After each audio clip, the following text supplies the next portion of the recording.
మనం చూసాం కదా తీన్మార్ మల్లన్న ఒక ఆడపిల్లని ఎంత ఘోరంగా అవమానించంటే కాలు వేలు కాడి నుంచి తల కొప్పు వరకు చూపించుకోవడం నీకు అవసరమా అన్నారు. ఇంకా అది కాకుండా తెలంగాణ రాష్ట్రం నుంచి ముందు తరిమి కొట్టాలని చెప్పని అన్నారు. మనతో పాటు టీఆర్ఎస్ కార్యకర్తలు ఉన్నారు. అసలు ఈ మాటల పట్ల ఎట్లాగా అసలు తీన్మార్ మల్లన్న విన్నారా మీరు మాటలు? ఏమనిపించింది మీకు? ఆల్రెడీ ఇంత ముందుకు కంచం మంచం పొత్తన్నప్పుడే వాళ్ళ ఆఫీస్ మీద దాడి జరిగింది. ఆనాడు ఏం చేస్తారు, ఇలా ఆడవాళ్ళు మాట్లాడుతారు, కూరగాయలు అమ్ముకునేటోళ్ళు జాకెట్లు కుట్టుకునేటోళ్ళు అందరూ మాట్లాడుతారు. ఫస్ట్ ఏ పొత్తు పెట్టుకోరని మన గురించి మాట్లాడుతారు. అధికార పార్టీ నుంచి వాళ్ళు ఏం పాత్ర ఉందని పోతారు. ఆఫ్టర్ ఆల్ చాయ్ పైసలు అడుక్కునే విధవ ఈ రోజు ఒక కాంగ్రెస్ పార్టీలో ఎమ్మెల్సీ అయ్యి ఆ పదవి ఉండగానే నువ్వు ఒక పార్టీ పెట్టి సిగ్గున్నవాడు అయితే ఫస్ట్ నీ పార్టీ పదవికి రాజీనామా అయ్యి నిన్ను తీర్మానం రాష్ట్రం విడిచిపెట్టడం కాదు, నేను అసలు లోకంలోనే లేకుండా చేస్తారు. గుర్తుపెట్టుకో బిడ్డ, ఒక్కొక్క ఆడమను ఇలా కాలి మంటలకు ఆడవాళ్ళని ఎట్లా ఉంచుతారా? మన తెలంగాణ ఆడబిడ్డలకు ఎంత గౌరవం ఇస్తారో తెలంగాణ. అలాంటి నువ్వు ఇలా ఆడబిడ్డను విమర్శించే స్థాయికి ఎదిగినవరా?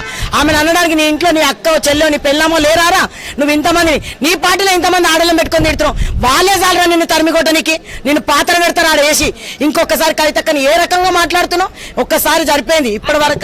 తరిమి కొట్టాలి ముందు. అసలు అమ్మ ఎవరికి అమ్మ, అసలు ముందు ఆ పిల్లలకి అమ్మని అవ్వమనండి, తర్వాత తెలంగాణ రాష్ట్రానికి అమ్మ అవుదాం అని చెప్పని అన్నాడు. మాకు అమ్మ అవుతుంది ఈ రోజు, మాకే అమ్మ అనుకుంటున్నాం మేము. ఈ రోజు కవితగా మా సమస్యల కోసం మా తెలంగాణ ప్రజల కోసం మేమే అమ్మని పిలుచుకుంటున్నాం. కంపల్సరీ అమ్మ, ఆమెను అభిమానించేటోళ్ళకి అమ్మ అవుతుందా బాబు? నీకు నీ అమ్మ ఉందో నీ అమ్మని పోయి అడుగు. కరెక్ట్, అసలు ఎట్లాగానదో నేను అసలు అడగాలి. అసలు ఇంతగానో మాట్లాడితే మాకు అమ్మనే అనుకుంటాం. మా తెలంగాణ ఆడబిడ్డ మా కంపల్సరీ మా కష్టాలు తీర్చడానికి, తెలంగాణ కష్టాలు తీర్చడానికి వచ్చింది కనుక కంపల్సరీ మా తెలంగాణ అమ్మగారిని పిలుచుకుంటాం, మేము పిలుచుకుంటాం. మీకు ఇష్టం లేకపోతే మీరు మానేయండి, కానీ మా అమ్మని మీరు అన్ననికి ఎవర్రా? కొప్పేస్తుంది, ఏమేస్తుంది, ఎక్కడికి వెళ్ళేస్తుంది, అన్నీ వేస్తాం. మా ఇష్టం, మా కట్టుబట్టు, మా తాంసు అమ్మగా పరిగణ రూపుదిద్దుకుంది కనుక అక్కడి నుంచి అమ్మగా పరిగణింది కనుక కంపల్సరీ ఆమె వేషధారణ గురించి మాట్లాడి చిల్లర వేదవలారా ఇంకొకసారి తప్పుడు కూతలు కూయకుండా ప్రతి ఒక్కరు కామెంట్ చేసి నాకు కొడుకులారా మీకు ఇంకొకసారి చెప్తున్నా, ఇంకొకసారి మీ ఈపు చింతపండు అవుతుంది. గుర్తుబిడ్డ ఒక్క బిడ్డ, ఇంకొకసారి మా కవితక్కర్ అనే దమ్ము మీకు ఎవ్వరికి లేదు. తెలంగాణ రాష్ట్రం నుంచి ముందు వెళ్ళగొట్టండి ముందు ఆవిడని అని చెప్పని అన్నారు. దీని పట్ల ఏమంటారు? ఎవరు మీ అయ్య జాగీరారా? తెలంగాణలో కవితక్క తెలంగాణ పుట్టలేదా? తెలంగాణ బిడ్డ కాదా? తెలంగాణ రాష్ట్రం కోసం ఉద్యమం చేసిన బిడ్డరా? ఆమెను అడగడానికి ఎవరికి రైట్స్ లేవురా? ఏ పార్టీ వాళ్ళకి లేవు, ఈవెన్ బీఆర్ఎస్ పార్టీ కాదు, ఎవరికి రైట్స్ లేవు. ఆమె తెలంగాణ బిడ్డ, కంపల్సరీ తెలంగాణ.